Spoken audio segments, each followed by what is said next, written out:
Shalom, shalom, Yesu ashimwe cyane. Imana ihimbazwe kubarinda no kubana namwe. Ndabashimiye. Ndabashimiye nanone. Nkora iteka iyo nje nkubwira ngo ndagushimira kubana nanjye, kunkunda, kumpa like, kumpa subscribe yawe kuri YouTube, kuko video nyinshi nkoresha kuri TikTok nizo nkoresha no kuri YouTube. Ntago nkoresha ibitandukanye, kuko ni ubutumwa mba nshaka kugeza ku bantu, nta kindi kintu kidasanzwe kindi. Warakoze rero kunkunda, warakoze kubana nanjye, warakoze. Warakoze. Nshimiye abantu mwese mwese mwese. Turagarutse kandi nanone. Ngarutse turi mu kwezi guhera itariki 21. Nje kuvuga ku gushima Imana nanone.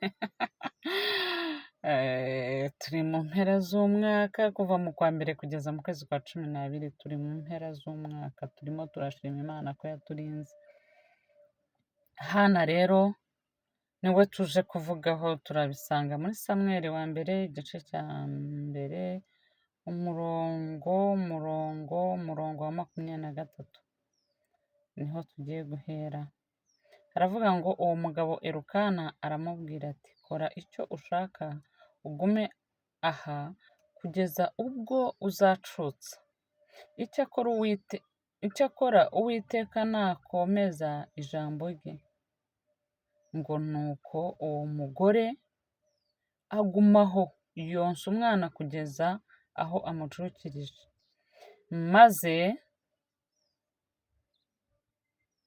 amaze kumucutsa aramujyana, ajyana n'amapfizi 3 na efa imwe y'ifu n'imvumba y'uruhu irimo vino, amujyana i Shilo mu nzu y'Uwiteka. Kandi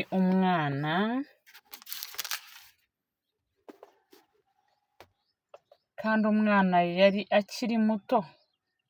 Nuko babikira imfizi bazanira Eli umwana.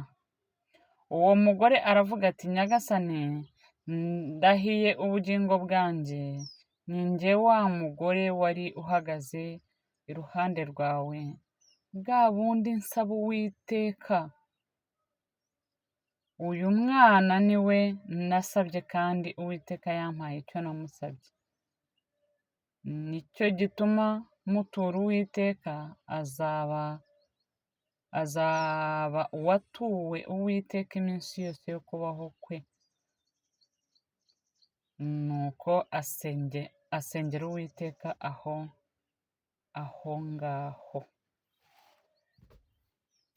Hanyuma rero kuva mu kwezi kwa mbere hari ibyo twasengeye, kuva mu kwezi kwa kabiri hari ibyo twasengeye.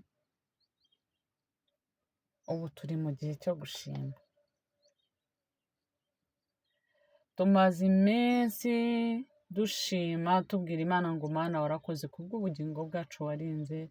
Mana warakoze ko twabyutse tugasanga birimo birakunda, ariko hari n'ibyo yakoze. Hari ibyo yakoze, yarakugaburiye kuva mu kwezi kwa mbere kugeza uyu munsi. Abafite akazi yabarindiye mu kazi, abandi barataha ntimwagenda. Abatagafite yabahaye uburyo bwo kubaho bigoye, ariko irabikora.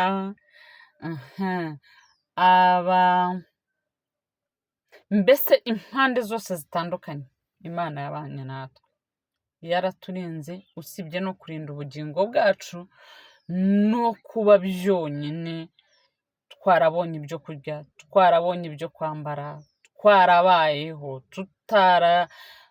byarashobokaga, mbivuga buri munsi, byarakundaga ko twajya mu bitaro. Uyu munsi tukaba tukiri mu bitaro, kuva mu kwezi kwa mbere kugeza mu kwezi kwa 12 tukiri mu bitaro.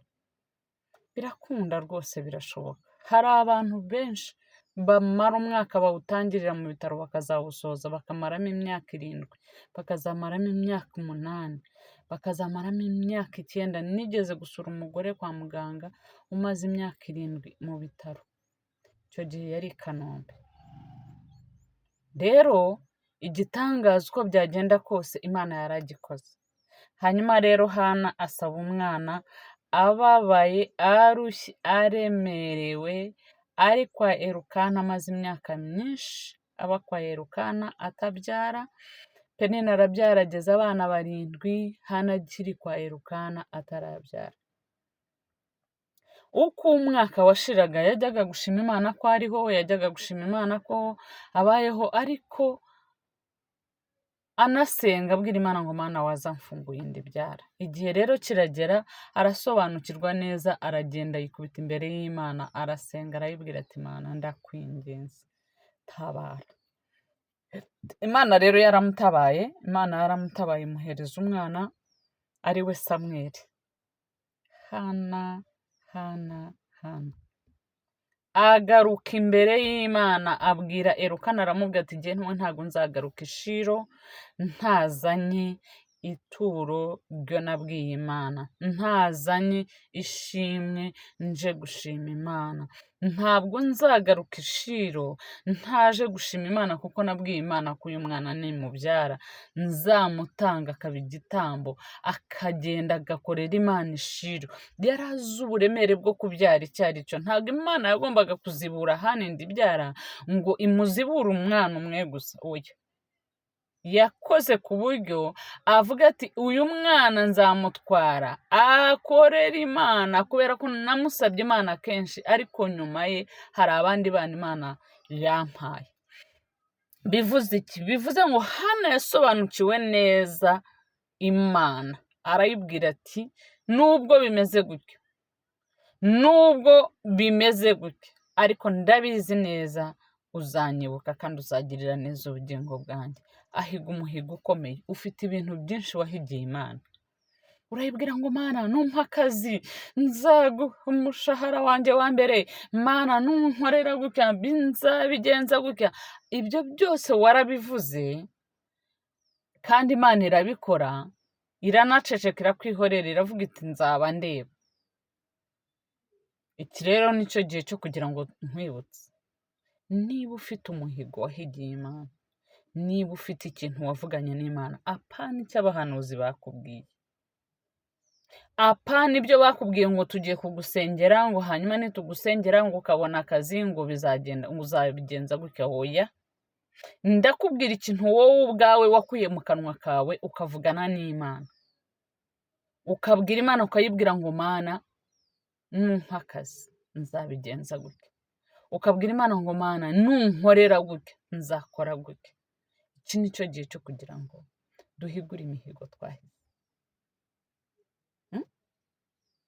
Duhigure imihigo twahigiye Imana. Ni byiza ko dushima, ni byiza ko dusaba, ni byiza ko tubwira Imana ngo tugirire gutya, ni byiza ko tugaruka imbere y'Imana tukayibwira ngo Mana warakoze, ariko ni byiza ko duhigura n'imihigo twahize. Ufite byinshi wabwiye Imana cya gihe ubabaye, wumva bigoranye, ukavuga uti oya, reka tumere nka Hana dusubire i Shilo tujye gushima Imana. Imana ibahe umugisha rero.